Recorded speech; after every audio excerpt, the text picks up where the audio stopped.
Hello and welcome to part two in my two-part video series dealing with Christian deconstruction and deconversion. In the first video, I handled the issue of deconstruction. In this video, we'll go on to examine the issue of deconversion and what all is involved in that and what seems to be driving it in the faith community. I hope this discussion will be of benefit to you. If you haven't heard part one, I would recommend you go back and listen to that first, as it lays a little bit of groundwork for getting into this issue. Thank you very much. Many Christians who find themselves deconstructing, and again, I've seen this in testimony after testimony, people who start deconstructing, especially when there's kind of a domino effect and just one doctrine goes by the wayside, or they find out, okay, this doubt over here is triggering another doubt on something else over here. What about the flood story? What about creation? What about the talking snake in Eden? What about the reliability of the New Testament documents? It just seems like one thing after another, one level after another. Layers and layers, they just keep peeling back, and one problem after another. And many of them find themselves in a position where they become seriously overwrought with it. It just gets to be too much. Again, maybe they're not getting the answers from the pastor or the elders. Maybe they're not getting very good answers. Maybe they're looking online and they're seeing what skeptics are having to say about these kind of things, and they're just overwhelmed. They have been taught so many things in the past with such confidence, but when they go out and they look at the data, or they consider maybe for the first time in their lives what someone else has to say, what some other perspective on the issue is, it starts to come unraveled and they don't know what to do. And many of these people, the fundamentalists especially, and a lot of very conservative evangelicals, they want to tell you these people are lukewarm. They just want to sin with a clear conscience. They don't want to sit under solid preaching. They want their ears tickled. They want man pleasers in the pulpit. They want to go out and do whatever it is they want to do. They want to make God in their image. They want to have their cake and eat it too, whatever. It's just not the case with these people. And I mean, do you know if somebody's necessarily telling you the truth if you don't know them very well? You don't know them personally. You don't know their background. No, you don't. But just listening to these people, they come across, so many of these people come across as sincere, absolutely sincere. The stories they tell you resonate so deeply with my own experiences in the Christian faith that for me, I take them seriously. I believe them when they talk about their past. They'll talk about, a faith that for them was a very real thing, not just something they did on Sunday morning so everybody in the church would look and say, oh, how great he is, or look at her, she's really on fire for God, or something like that. No, these are people who had personal devotional times. They pored over the Bible in study privately. They read it all the time. They memorized, in some cases, thousands of verses. I used to think I memorized a lot. I won some Bible memorization competitions and that sort of thing. Still have a Bible that my elementary Christian school gave me for a memorization contest. Some of these people put me to shame. They've memorized entire books of the New Testament. I never did that. They talk about this. They talk about how much they wanted to please God, how much they wanted to give their life over to Him, how fervent they were in their private lives. Again, not just in public, not just to be man pleasers, as people want to think of that, not just to get the accolades of people out there, but as a personal relationship between themselves and God, as a personal relationship with Christ. They strove for this. They prayed sometimes for hours. They did all of these various things that you can think of, charity works and all that sort of thing, missions trips, various aspects of ministry. They sacrificed in many cases. Again, as I mentioned before, some of these people endured horrible treatment in their churches, in their home churches, and they stuck with it because they thought they were really doing something for God. It's very, very difficult for me to just set that aside. Somebody's treated like crap in their church for years, talked about and everything else, but they say, I kept coming. I just focused on the fact that I was doing it for Jesus, and I just kept plugging away at it. That strikes me as absolutely sincere. And to see some apologists and preachers and Bible teachers out there just trying to dismiss it with a wave of the hand, like, well, they were never a genuine Christian to begin with, is really, to me, it's at the very least, it's unfeeling. It's appalling, actually. It's extremely frustrating to try and deal with, just because they can't wrap their heads around how somebody could leave the faith, or somebody could possibly question things that they don't question. Then they just dismiss it. They can't handle it. But I see that all the time, these testimonies, again, of people very fervent, not just in public, but in private. And they start going into these crises of faith. They start doubting. They start wondering, how reliable are the New Testament documents? Do I really have any reason to believe that I know what Jesus said and what he did?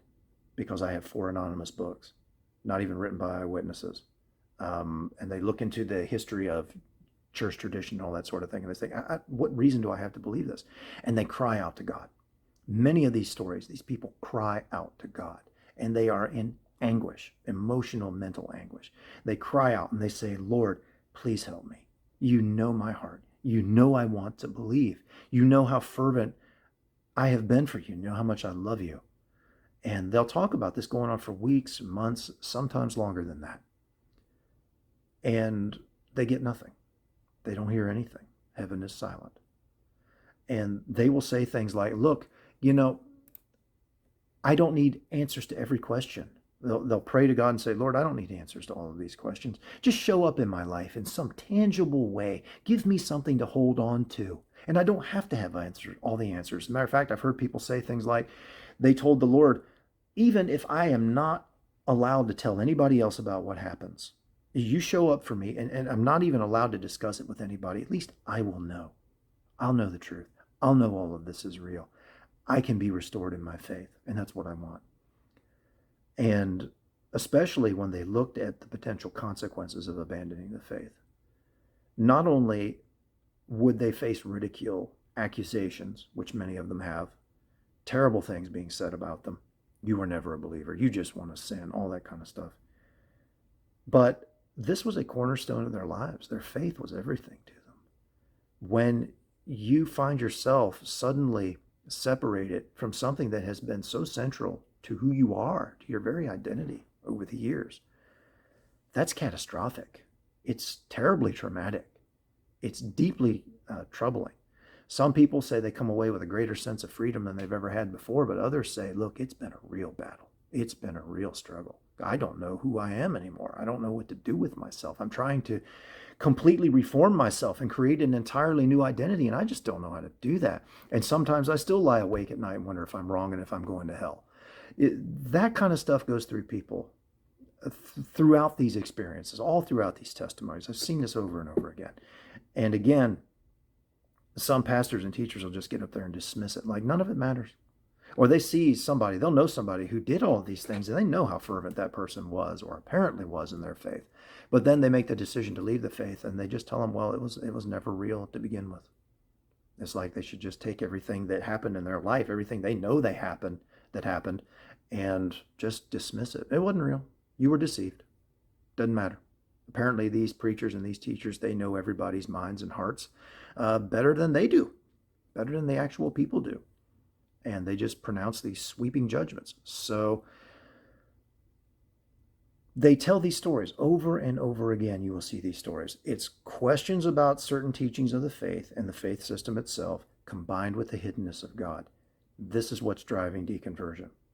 The hiddenness of God turns out to be the capstone on this whole process, because people expect that, they may have issues with the Bible, whatever, with Scripture. They don't know what happened 2,000 years ago. They may not know how much of Scripture has been altered, how much of the life of Christ is really in the Gospels. But God, living and present today, should be able to reveal himself in some way, so why doesn't he? He could stop their deconversion in an instant. Why doesn't he? Why doesn't he respond when they call out to him in such anguish? These people who have loved him and his gospel and his church and his work for so long, and they're not getting anything. One guy put it like this, and I thought this was very poignant. And I hope that those of you who are tempted to dismiss claims of people who were once Christians and now consider themselves agnostics or atheists, I hope you'll consider this, what this guy had to say. He put it like this. He said, if a child went to his father in anguish, not certain that his father loved him anymore, and his father hasn't been talking to him, and he goes to his dad and he says, Dad, do you still love me? And his father doesn't answer. He says, Dad, why don't you talk to me? Why don't you say something to me? And the father doesn't answer. The father just steadfastly ignores the child, even though the child comes to him over and over again in anguish, in mental and emotional agony at this relationship that just appears to be a completely one-way street. The father doesn't even acknowledge the child. He said we would think any father who treated his child like that was a monster, was actually abusive. And then he said this, that he was effectively in that situation as far as he was concerned.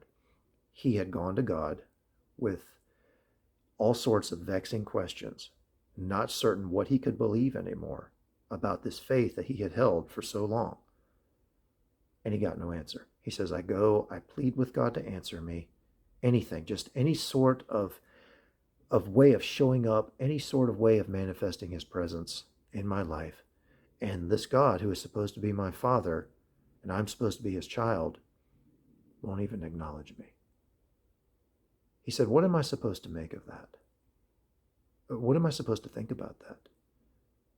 My Father, my Heavenly Father, will not acknowledge me, will not affirm me, doesn't have time to demonstrate his love to me, doesn't have time to shore up my faith, which is supposed to be so important to him, for which he sacrificed so much and is supposed to love me so much. I'm supposed to matter to him.